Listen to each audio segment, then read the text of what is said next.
ಮಂಗಳೂರಿನ ಸುಹಾಸ್ ಕೊಲೆ ಪ್ರಕರಣ. ಮಂಗಳೂರಿನಲ್ಲಿ ಕೊಲೆ ಆದವನು ರೌಡಿ ಶೀಟರ್. ಕೊಲೆ ಪ್ರಕರಣದ ಬಗ್ಗೆ ತನಿಖೆ ಮಾಡೋದಕ್ಕೆ ಸೂಚನೆ ಕೊಟ್ಟಿದ್ದೀನಿ ಹೀಗಂತ ಬೆಂಗಳೂರಿನಲ್ಲಿ ಹೇಳಿಕೆ ಕೊಟ್ಟಿದ್ದಾರೆ ಮುಖ್ಯಮಂತ್ರಿ ಸಿದ್ದರಾಮಯ್ಯ. ಮಂಗಳೂರಿನಲ್ಲಿ ಕೊಲೆ ಆದವನು ರೌಡಿ ಶೀಟರ್. ಕೊಲೆ ಪ್ರಕರಣದ ಬಗ್ಗೆ ಸಮಗ್ರ ತನಿಖೆಗೆ ನಾನು ಸೂಚನೆ ಕೊಟ್ಟಿದ್ದೀನಿ, ಅಧಿಕಾರಿಗಳಿಗೆ ತನಿಖೆ ಮಾಡ್ತಾರೆ ಹೀಗಂತ ಬೆಂಗಳೂರಿನಲ್ಲಿ ಹೇಳಿಕೆ ಕೊಟ್ಟಿದ್ದಾರೆ ಮುಖ್ಯಮಂತ್ರಿ ಸಿದ್ದರಾಮಯ್ಯ. ಆರೋಪಿಗಳನ್ನ ಪತ್ತೆ ಹಚ್ಚಿ ಅವರನ್ನ ಬಂಧಿಸಿ ಕ್ರಮ ಕೈಗೊಳ್ಳಿ ಅಂತ ಸೂಚನೆ ಕೊಟ್ಟಿದ್ದೀನಿ, ಅಧಿಕಾರಿಗಳು ಕೆಲಸ ಮಾಡ್ತಾರೆ. ಆರೋಪಿಗಳು ಯಾರೇ ಇರಲಿ ಅವರ ವಿರುದ್ಧ ಮಾತ್ರ ಕ್ರಮ ಆಗುತ್ತೆ. ಮೊದಲ ಪ್ರತಿಕ್ರಿಯೆ ಇದು ಸುಹಾಸ್ ಶೆಟ್ಟಿ ಕೊಲೆ ಪ್ರಕರಣದಲ್ಲಿ ಮುಖ್ಯಮಂತ್ರಿ ಸಿದ್ದರಾಮಯ್ಯನವರ ಪ್ರತಿಕ್ರಿಯೆ.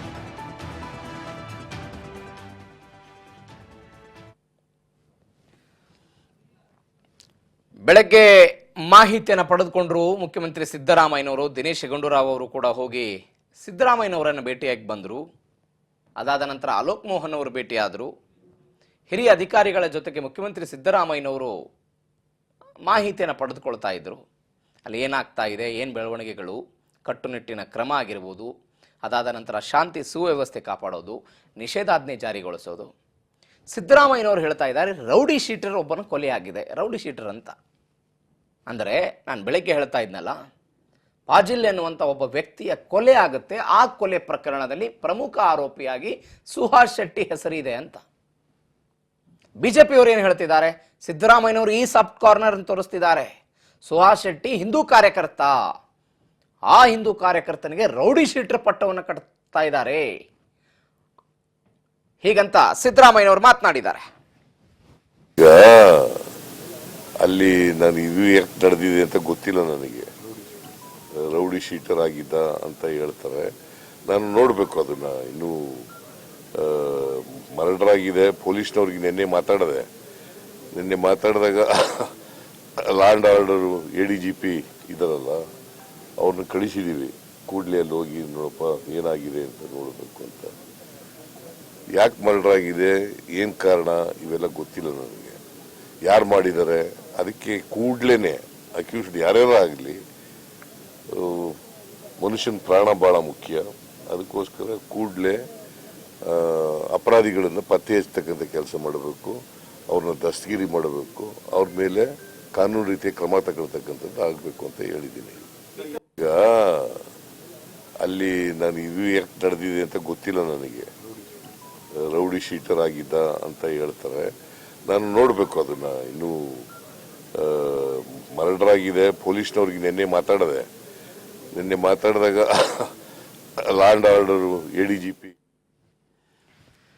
ಸಿದ್ದರಾಮಯ್ಯನವರ ಮಾತನ್ನ ಕೇಳಿಸ್ಕೊಂಡ್ರೆ, ರೌಡಿ ಶೀಟರ್ ಅಂತ ಕೇಳ್ಪಟ್ಟಿದ್ದೀನಿ, ಬಟ್ ನನಗೆ ಸಂಪೂರ್ಣವಾದಂಥ ಮಾಹಿತಿ ಇಲ್ಲ. ಕೂಡಲೇ ಘಟನೆ ಆದ ತಕ್ಷಣವೇ ADGP ಅವರಿಗೆ ಹೋಗೋಕೆ ಹೇಳಿದ್ದೆ. ಅಧಿಕಾರಿಗಳೆಲ್ಲ ಹೋಗಿದ್ದಾರೆ. ಶಾಂತಿ ಸುವ್ಯವಸ್ಥೆಯನ್ನು ಕಾಪಾಡುವಂಥ ಕ್ರಮಗಳಾಗ್ತಾ ಇದೆ. ಇದ್ರ ಬಗ್ಗೆ ನಾವು ಹೆಚ್ಚಿನ ಡೀಟೇಲ್ಸನ್ನು ತೆಗೆದುಕೊಳ್ತೀವಿ, ಮಾಹಿತಿಯನ್ನು ಪಡೆದುಕೊಳ್ತೀವಿ. ಯಾರು ತಪ್ಪು ಮಾಡಿದಾರೋ, ಅಂದರೆ ಈ ಕೊಲೆ ಪ್ರಕರಣದಲ್ಲಿ ಯಾರು ಭಾಗಿಯಾಗಿದ್ದಾರೋ ಅವ್ರ ವಿರುದ್ಧ ನಾವು ಕ್ರಮ ಕೈಗೊಳ್ತೀವಿ ಅನ್ನೋದು ಸಿದ್ದರಾಮಯ್ಯನವರ ಮಾತು. ಮತ್ತೊಂದು ಕಡೆ BJP ಸೇರಿದಂತೆ ಹಿಂದೂ ಪರ ಸಂಘಟನೆಗಳ ಆಕ್ರೋಶ ಸರ್ಕಾರದ ವಿರುದ್ಧ. ಏನು ಮಾಡ್ತಿದ್ದಾರೆ, ಗೃಹ ಸಚಿವರು ಏನು ಮಾಡ್ತಿದ್ದಾರೆ, ಹೀಗೆ ಅನೇಕ ಪ್ರಶ್ನೆಗಳನ್ನು ಕೇಳ್ತಿದ್ದಾರೆ. ಸಿದ್ದರಾಮಯ್ಯನವರು ಈ ಪ್ರಕರಣದ ಬಗ್ಗೆ ಮೊದಲ ಪ್ರತಿಕ್ರಿಯೆಯನ್ನು ಕೊಟ್ಟಿರೋದು ಬೆಂಗಳೂರಲ್ಲಿ. ಬೆಳಗ್ಗೆ ಅಧಿಕಾರಿಗಳು ಕೂಡ ಹೇಳ್ತಾ ಇದ್ರು, ನಾವು ಆರೋಪಿಗಳು ಯಾರಂತ ಗೊತ್ತಾಗಿದೆ, ಅವರನ್ನು ಶೀಘ್ರವೇ ಬಂಧಿಸ್ತೀವಿ, 4 ತಂಡ ಮಾಡೋದಕ್ಕೆ ಸೂಚನೆ ಕೊಟ್ಟಿದ್ದಾರೆ ಅನ್ನುವಂಥ ಮಾಹಿತಿ ಸಿಕ್ಕಿತ್ತು. ಇದೇ ವಿಚಾರವಾಗಿ 4 ತಂಡಗಳನ್ನು ಮಾಡಿದ್ದಾರೆ. ನೀವು ಅವಾಗಲೇ ಮಾಜಿ ಗೃಹ ಸಚಿವ ಆರ್ಗ ಜ್ಞಾನೇಂದ್ರ ಅವರ ಮಾತುಗಳನ್ನು ಕೂಡ ಕೇಳಿಸ್ಕೊಳ್ತಾ ಇದ್ದಾರೆ. ಪ್ರವೀಣ್ ನೆಟ್ಟಾರು ಕೊಲೆ ಪ್ರಕರಣ ಆದಾಗ NIA ಆ ತನಿಖೆಯನ್ನು ಮಾಡಿತ್ತು.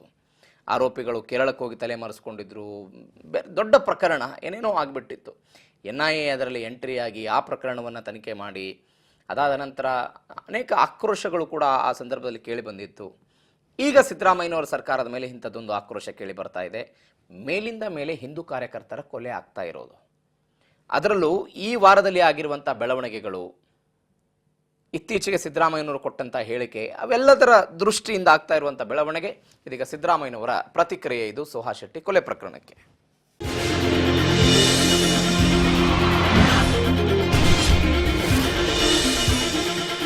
ಮಾಡ್ತಾರೆ